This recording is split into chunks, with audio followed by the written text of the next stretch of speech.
Hi there, Scott Hamilton, ROCKFILE, back with another podcast review for your ears. Going to be talking about 2019's Satanic Panic.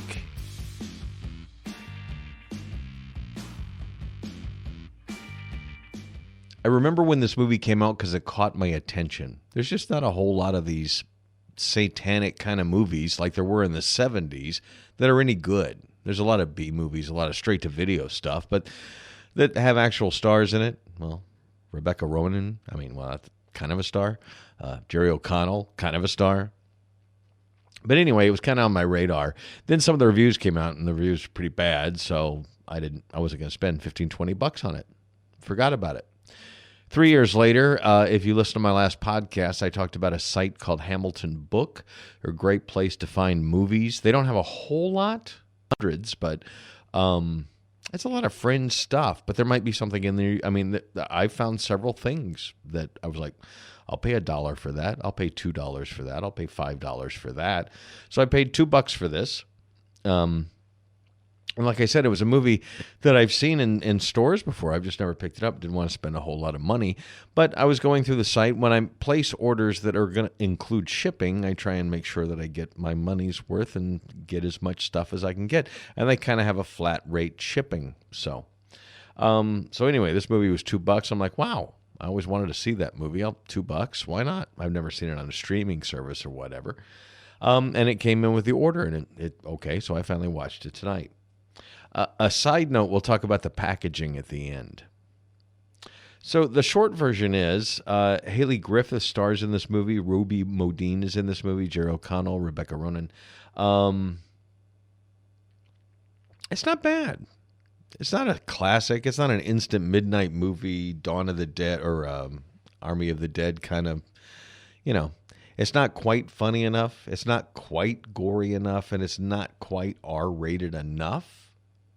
It walks up to those lines. The director, Chelsea Stardust, not familiar with her. I think a lot of the movie is great. I think the cinematography, the overall story, all of it works pretty well. It could have been a bit funnier. It could have been gorier. It could have been more. And when you get to the scenes towards the end where it really kind of goes over the top, I think a better director would have taken it to a little bit higher level. It's pretty good. Like I said, the whole thing plays out better than you expect it to be when you pop it in. It's the story of a pizza girl who delivers pizza outside of their circle radius, doesn't get a tip, and tries to get a tip, and it turns out the people in the house are Satanists, and they're having their big meeting to summon Baphomet. And they need a virgin because it turns out the lead woman's girl was not a virgin, which turns out was the scene you saw at the very beginning of the movie. You didn't know what was going on. And that's the gist of our story here. Had you had like the directing team that was behind Ready or Not do this movie, it would have crackled. It would have sparkled. It would have been super creative. But as it stands, it's pretty workmanlike. Like it's good. It's not B-movie bad. They had a budget. They had decent cameras. They had decent makeup effects. Almost everything is done. Well, everything is done practically. All the blood. Somebody gets their heart pulled out. That kind of stuff. Heads chopped off. No CGI. That was refreshing. Fangora produced this movie, by the way. So it took a long time to get to my short version. If you're into the kind of subject matter that it is, there are a lot worse things out there, put it that way. Am I glad I bought it? Would I watch it again? I'd probably watch it again at some point. It redeemed itself by the end, and I'll explain that why as I get deeper into it with no major spoilers. So that was the short review. The long review, sorry, didn't have an outline for any of this. It's kind of late, and I just finished watching the movie and want to get to it fresh. Jerry O'Connell's not in the movie enough, but he's twisted enough as his character is. Rebecca Ronan is very good in the role. I just think the whole thing suffered from not going quite far enough. It plays out like it didn't want to be an R-rated movie, if that makes any sense. Especially with older horror movies that deal with this subject matter, when it came time to get brutal or it came time to get profane, it really, they used to really push the envelope. This doesn't. It just kind of, hey, this is bad. This is evil. Like I said, the acting is fine. The directing is fine. There's a scene towards the end that turns into kind of like an orgy. It just could have been, it's just not very exciting. You see it. It happens. Everybody disrobes. Everybody kind of gets on the ground and grinds and all that. But it just wasn't handled as well as it could have been. But I don't usually review movies on what they could be. It's 90 minutes long. It was entertaining, and I paid $2 for it. Yeah, it was fine. I would watch it again. But had they gone, gonzo with it, little Sam Raimi with it, it would have been a classic, and it would have kicked off. There would have been sequels. As it plays out, it's a minor film, but it's fine. It looks good in the collection. It's interesting to have a movie called Satanic Panic. As far as that goes, at least they went the full mile.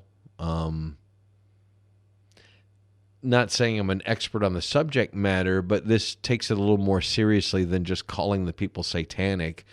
I think the phrasing and stuff was all babbling. But other than that,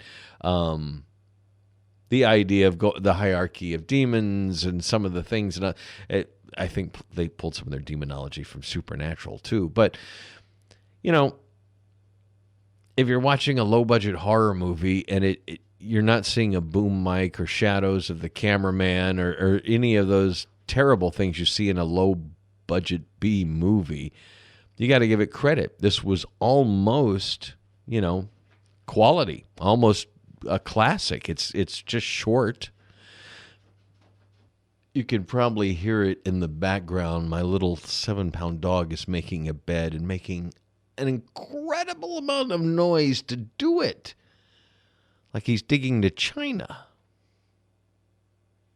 Can't really kick him out, though. He'll scratch at the door. So I let him in here. I pet him a little bit. He goes in his corner, and he usually lays in the bed while I record these.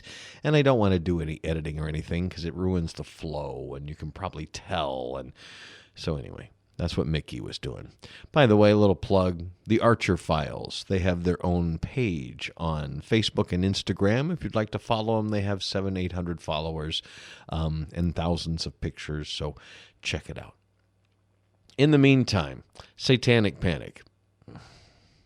I would love to recommend it. If you're into the subject matter and you're into Fangora and you want to see something gory, there's entrails that get pulled out and stuff. It doesn't pull any punches as far as that goes. And like I said, it finally does get to some nudity and some other R-rated content. But a movie about Satanists should be a little more gonzo than this was. But all in all, when it ended, a pleasant smile on my face. I watched the extras. It's not a bad Blu-ray. It looks good on film. It never came out in 4K. And so I was going to talk about the packaging a little bit. I saw this in Walmarts and stuff, and I could have swore it always said Satanic Panic. I had seen it in a Best Buy, too. Comes with a slipcover, the cardboard cover over the top. A lot of collectors like slipcovers. I'm more into steel books, but if it comes with a slipcover, great. So when the movie came in, I took it, and it was still sealed in plastic, and it had the slipcover on it, but the slipcover said Panic. On the top of the movie and on the side, just Panic. Now, on the back, there were the usual credits and things, and these credits did say Satanic Panic, but nowhere on the front or the side did it say Satanic anywhere. It just said Panic in the same font, just centered. So this artwork was recreated without the word Satanic because Satanic Panic is different. And when you take the slipcover off, the Blu-ray underneath the cover still says Satanic Panic. So it took me a little while to do some research. I Googled it, I looked it up, and I used Blu-ray.com to find out about new releases, to see reviews. That's one of the 3 sources I use for Blu-ray reviews from the written kind, not counting YouTube. And they are pretty much the authority of how many different versions comes out of a particular movie. If there's special editions, if Target gets an edition, if Walmart gets an edition, if Best Buy gets an edition, whatever. That's a good place to go for that kind of information. And I looked up Satanic Panic and really couldn't find much. But eventually, when I put in the number, I found out what the deal was. Walmart. Walmart had a special run of these movies that didn't have Satanic on the outer slipcover, and that is what came from this bookstore that obviously bought some of these wholesale or whatever after the fact and are selling them at $2.95 or whatever a piece. So there they go. Mystery solved. My slipcover says Panic, but the Blu-ray says Satanic Panic because of some Walmart stores, I guess, in certain areas wouldn't want to have that on the shelf. Funny, though, the artwork is a upside-down circular star, which we know is a pentagram. If it's right side up, it's a pentangle. It's a different thing. But difference between Wiccanism and Satanism, you can Google that somewhere. Funny that the artwork didn't bother them, but the word Satanic is gone. I'm looking at it right now. Yeah, they actually had to slide the word panic over into the center and make it a little bit bigger for this artwork. Otherwise, it's exactly the same. That's crazy, don't you think? I don't know. A word? I guess. You still got the pentagram on the front. Anyway, it's an okay movie. It was definitely worth $2. I'm glad I didn't pay $15 or $20 for it. If you get to see it for free, definitely be worth watching at least once. And it might be your cup of tea. It might be one you go, I really like this. It wasn't a favorite, but it was more entertaining than I expected. So there you go.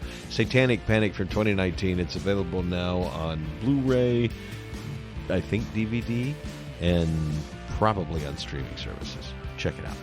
Scott Hamilton, ROCKFILE. My links are below. Thank you very much for listening to this podcast. Many more are on the way. Have a spectacular day.